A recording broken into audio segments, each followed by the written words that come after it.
പുതിയൊരു വീഡിയോയിലേക്ക് എല്ലാവർക്കും സ്വാഗതം. ഇന്ന് നമ്മൾ തയ്യാറാക്കാൻ പോകുന്നത് നല്ലൊരു സ്നാക്സ് ആണ്. ഇത് നേന്ത്രപ്പഴമല്ല, ഇത് നമ്മുടെ കറിക്കായ, കണ്ണൻകായ എന്നൊക്കെ പറയപ്പെടുന്ന കായ പഴുപ്പിച്ചെടുത്തതാണ്. തേങ്ങ തിരുമിയത്, അരിപ്പൊടി, ചെറിയൊരു റോബസ്റ്റ പഴം. ഇനി ഇത് തയ്യാറാക്കുവാനായിട്ട് ഒരു ബൗൾ എടുത്തതിന് ശേഷം ഈ ബൗളിലേക്ക് നമ്മൾ എടുത്തു വെച്ചിരിക്കുന്ന അരിപ്പൊടി ഇട്ട് കൊടുക്കാം. മിക്സിയുടെ ജാർ എടുത്തതിന് ശേഷം മിക്സിയുടെ ജാറിലേക്ക്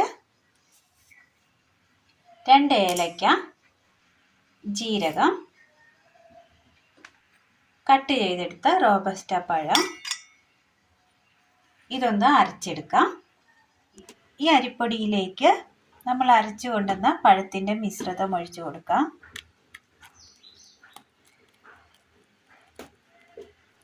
ഇനി ഇത് നന്നായി ഒന്ന് കുഴച്ചെടുക്കാം. കുഴച്ചെടുത്തിട്ടുണ്ട്. ഈ കുഴച്ചെടുത്ത ഇതിലേക്ക് ഒരല്പം ഉപ്പിട്ട് കൊടുക്കാം. അല്പം നെയ്യ് കൂടി ചേർത്ത് കൊടുക്കാം.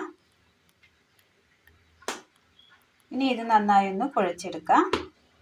അടുപ്പത്തൊരു പാൻ വെച്ച് കൊടുത്ത് അതിലേക്ക് നമ്മൾ തേങ്ങ ഇട്ട് കൊടുക്കുകയാണ്.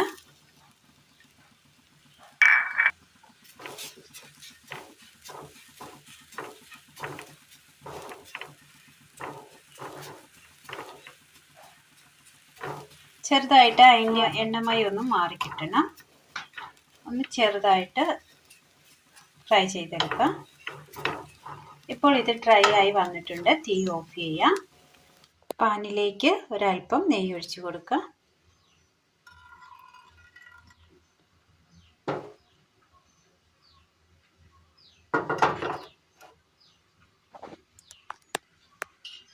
അരിഞ്ഞു വെച്ചിരിക്കുന്ന കണ്ണൻകായയുടെ പഴം ഇട്ട് കൊടുക്കാം. നേന്ത്രപ്പഴത്തിനെ അപേക്ഷിച്ച് ഇത് ഒരല്പം വെളുത്തിരിക്കുന്നതേ ഉള്ളൂ. ടേസ്റ്റ് എല്ലാം ഒരേപോലെയാണ്.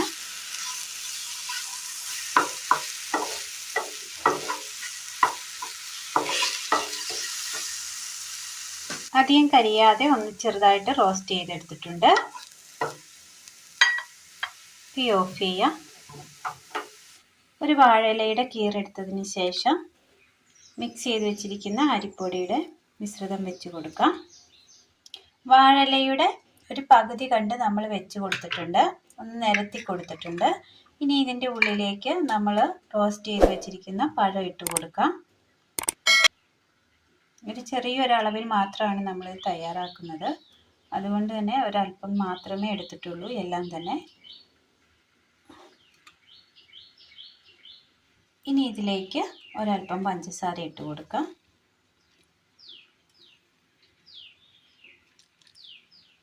ഇനി ഇതിൻ്റെ ഒരു സൈഡ് മടക്കി കൊടുക്കാം. മടക്കി വെച്ചതിന് ശേഷം ഒന്ന് അമർത്തി കൊടുക്കണം. മറ്ററ്റം കൂടെ കവർ ചെയ്ത് കൊടുക്കാം. ഇതുപോലെ ബാക്കിയെല്ലാം കൂടി ചെയ്തെടുക്കാം.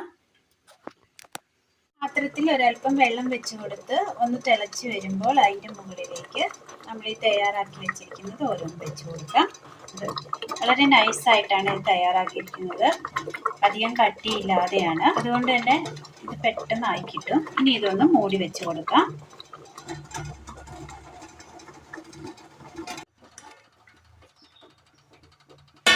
നന്നായി വെന്ത് കിട്ടിയിട്ടുണ്ട്. തീ ഓഫ് ചെയ്യാം. ഇലയിൽ നിന്ന് എല്ലാം നമ്മൾ വിടുവിച്ചെടുത്തിട്ടുണ്ട്. ഇനി ഇത് ഒരു പാനിലേക്ക് അല്പം നെയ്യിട്ട് കൊടുക്കാം.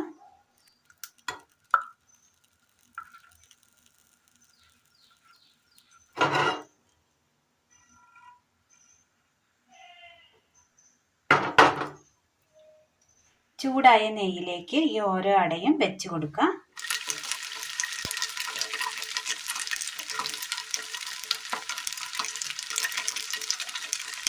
ജസ്റ്റ് ഒന്ന് ചൂടായി വരുന്ന സമയം ഒന്ന് മറിച്ചിട്ട് കൊടുക്കാം. ഇത് ഓൾറെഡി ആവി കയറ്റിയതായതുകൊണ്ട് വെന്തതാണ്.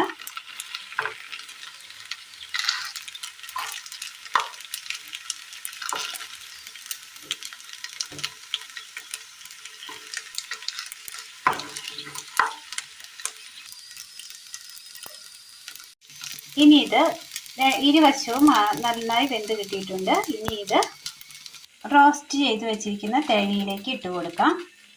ഇനി ഇതിനകത്ത് നന്നായി ഒന്ന് പെനച്ചെടുക്കണം. പെനച്ചെടുത്തിട്ടുണ്ട്. ഇത് ഓരോ പ്ലേറ്റിലേക്ക് മാറ്റി കൊടുക്കാം. അങ്ങനെ നല്ല ടേസ്റ്റിൽ തയ്യാറാക്കി എടുക്കാൻ പറ്റിയ 4 മണി ചായക്കൊപ്പം കഴിക്കാൻ പറ്റിയ നല്ലൊരു സ്നാക്സ് ആണിത്. എല്ലാവരും ഒന്ന് ചെയ്തു നോക്കണം. അഭിപ്രായങ്ങൾ കമൻറ്റ് ബോക്സിൽ അറിയിക്കുവാൻ മറക്കരുത്. അപ്പോൾ ഇന്നത്തെ വീഡിയോ എല്ലാവർക്കും ഇഷ്ടമായി എന്ന് വിചാരിക്കുന്നു. ഇഷ്ടമായാൽ ലൈക്ക് ചെയ്യാനും ഷെയർ ചെയ്യാനും സബ്സ്ക്രൈബ് ചെയ്യാനും മറക്കരുതേ. താങ്ക്